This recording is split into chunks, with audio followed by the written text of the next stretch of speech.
एक बार एक किसान था। ज्ञान सुनने से उसे भक्ति की प्रेरणा हुई। आत्मा तो एक बार भड़कती ही है कि तू गलत फंस गया। वो किसान प्रेरित होकर अपना घर छोड़ गया। उस समय उसके छोटे छोटे बच्चे थे, कोई 2 वर्ष का, कोई 3 का, कोई 4 का, तो कोई 7-8 वर्ष का। उन सब को छोड़कर वो सन्यासी बन गया और जंगल चला गया।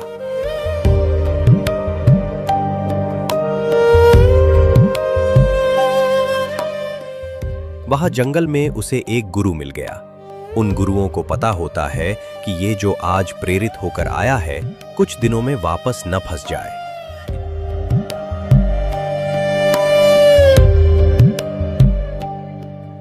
इसलिए उस गुरु ने क्या किया, पूरे 12 वर्ष तक उस व्यक्ति किसान को कहीं जाने ही नहीं दिया। अपने आश्रम की एक गुफा में उसे बैठा दिया और कहा कि तू यहां भजन कर, साधना कर। वो लगातार 12 साल तक वहीं साधना करता रहा। एक दिन वो गुरुजी बीमार हो गए। गुरुजी ने सोचा कि अब तो ये पक्का सन्यासी हो गया है, इसे घर की याद नहीं आती होगी। उन्होंने उससे कहा कि जा भाई, जाकर भिक्षा ले आ। वो सन्यासी भिक्षा लेने के लिए गया।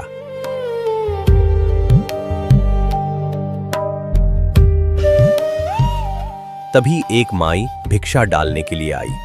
उस औरत ने एक बच्चे को गोदी में ले रखा था और एक दूसरे बच्चे ने उसका दामन पल्लू पकड़ रखा था।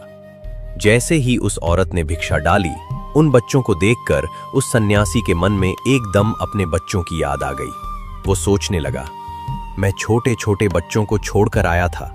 मेरी अकेली पत्नी ने उन बालकों की कैसे परवरिश की होगी। हे भगवान, उनकी तो क्रान माटी हो रही होगी। वो कभी दुखी हो रही होगी। अकेले बाल बच्चे कैसे पाले होंगे। ये सोचकर उसने विचार किया कि चल एक बार घर चलता हूं और देख कर आऊं। वहां मैंने रहना थोड़ी ही है, बस एक बार देख लूंगा कि वो मर गए या जी रहे हैं। उसका मन घर की तरफ चल पड़ा। चलते चलते उसने अपनी झोली जमीन पर पटक दी कि अरे, छोड़े हुए घर में अब क्यों पंगे लूं। वो वापस मुड़ा। 100 फुट ही गया था कि फिर प्रेरणा आ गई कि देखने में क्या डर है, मुझे पहचानेगा कौन। मेरी तो इतनी उम्र हो गई और इतनी बड़ी दाढ़ी बढ़ रही है। वो फिर वापस मुड़ा। 100 कदम चला, फिर मन में आया, क्यों पंगे में पड़े।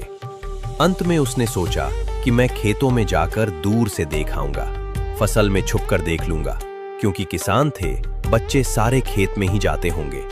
अपने खेतों में जाकर दूर से देख लूंगा कि जो काम कर रहे हैं वो मेरे बच्चे ही होंगे। इस उद्देश्य से वो खेतों की तरफ चल पड़ा।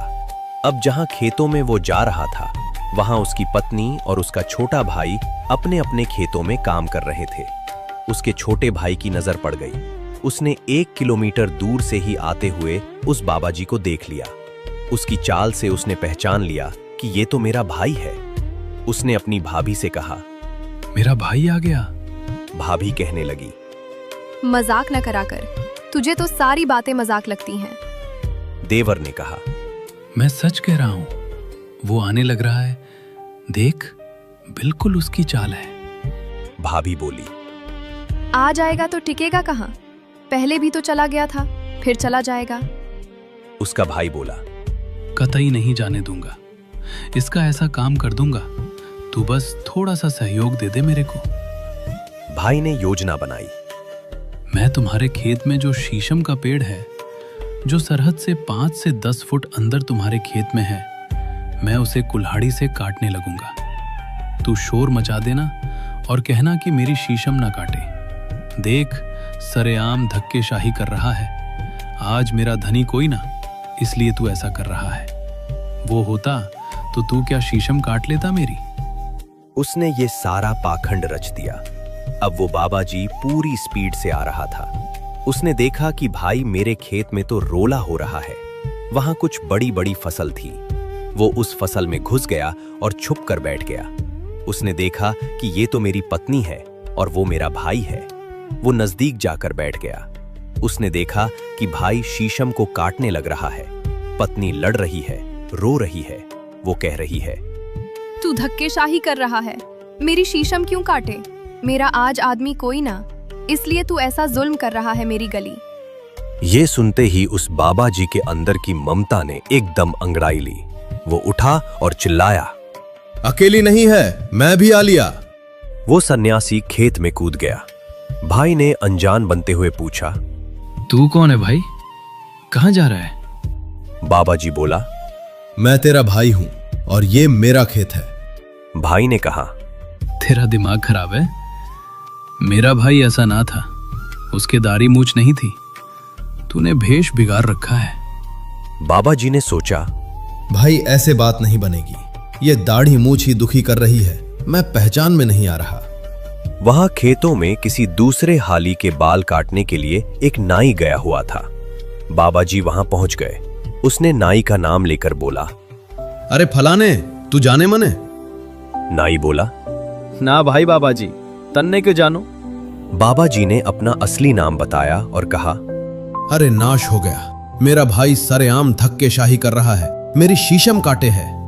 नाई ने पहले अपना उस्तरा फेर दिया और उसकी दाढ़ी मूछ बिल्कुल साफ कर दी। दाढ़ी कटवाने के बाद वो फिर गया अपने भाई के पास। बोला, अब देख, पहचान ले, मैं वही हूं कि नहीं? अब तो उनकी बनाई हुई चाल कामयाब हो गई थी। भाई रोने लग गया। अरे मेरे भाई आ गए, अरे कहाँ चला गया था? सीने से लगा लिया और तुरंत उसे वही फिट कर दिया। अगले ही पल भाई ने कहा, मारिए झोटा। अगले भाई करी मारिए झोटा, मार रहा वहां आड़े लगा दिया। कहने का भाव है कि वहीं रह गया वो, फिर अपने धंधा करने लग गया।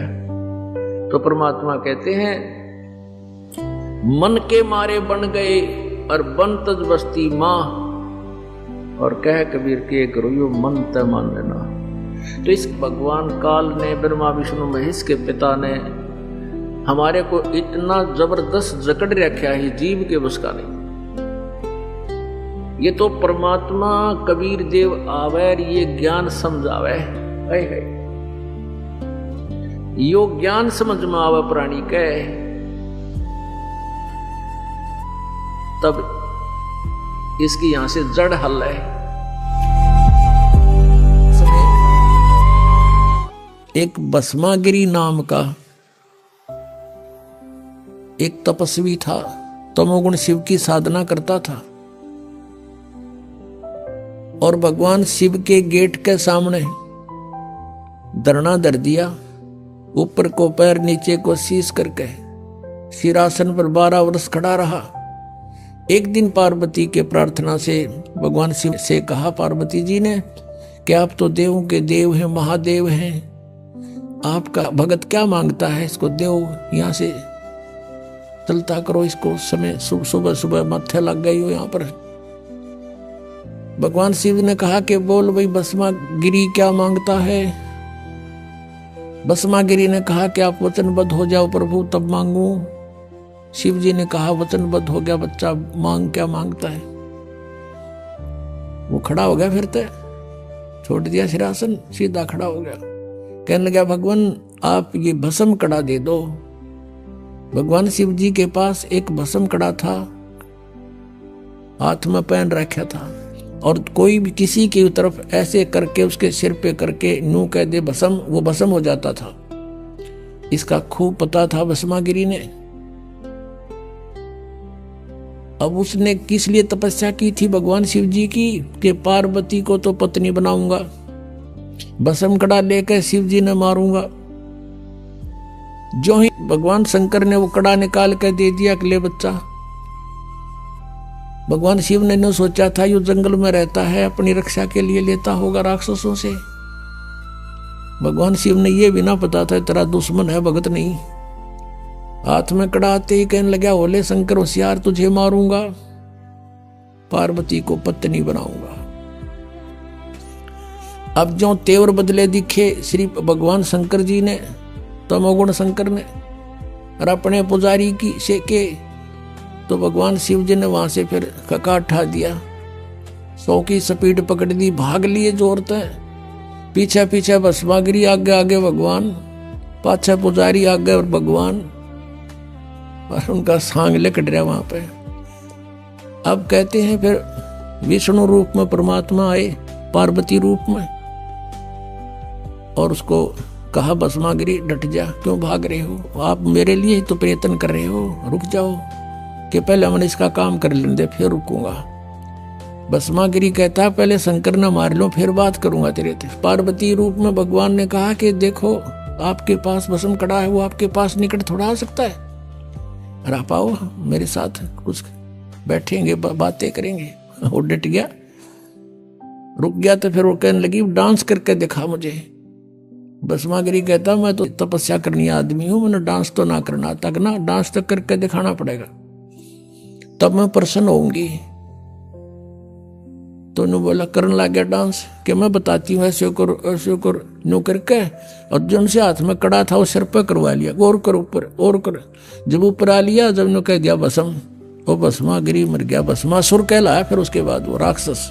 फिर विष्णु रूप धारण करके वहां पहुंचे भगवान शंकर, जहां एक्सप्रेस हो जा रहे थे, वहां जाकर खड़ा होके के डट जा भोलेनाथ, डट भगत भाई रुक जा। अब देखा विष्णु जी है, भागले भागले आजा, भागले। बोला कहाँ क्या क्यों भाग रहे हो? कि भस्मागिरी ने मेरे से ऐसे ऐसे धोखा कर दिया। तो भगवान विष्णु रूप में परमात्मा थे, वो पूर्ण ब्रह्मा की रक्षा करते इनकी। कहने लगे कि देख वो मैंने मार दिया, ये तेरा भस्म कड़ा रहा, पकड़े ना जच्ची उसका, कि उसका तो बहुत भयंकर रूप विकराल रूप था, वो नू कैसे दे दिया कड़ा। तो वापस आए, बताया कि ये राख पड़ी उसकी, यहां मरा वो। तो भगवान शिव जी का कलेजा ठंडा हुआ। आरामी न भगवान माने थे, यह कथा रोज पढ़ा करते कि भगवान भस्मागिरी का आगे भाग लिया शंकर जी। अगर अविनाशी होते, अजर अमर होते तो कहते आजा भाई, करके करेगा। जैसे कबीर परमात्मा को ऐसे काट दिया था, 50 टुकड़े शेख तकी ने करवा दिए थे, और न्यू के न्यू खड़े हो गए भगवान सामने। और भी बहुत सी यातनाएं दी थी, पर मालिक उसमें गंगा में डुबो दिए थे, बाहर खड़े पाए थे। अपने आत्मा ये तमोगुण के पुजारी राक्षस कहलाया भस्मागिरी, नहीं भस्मा असुर कहलाया। उसके बाद वो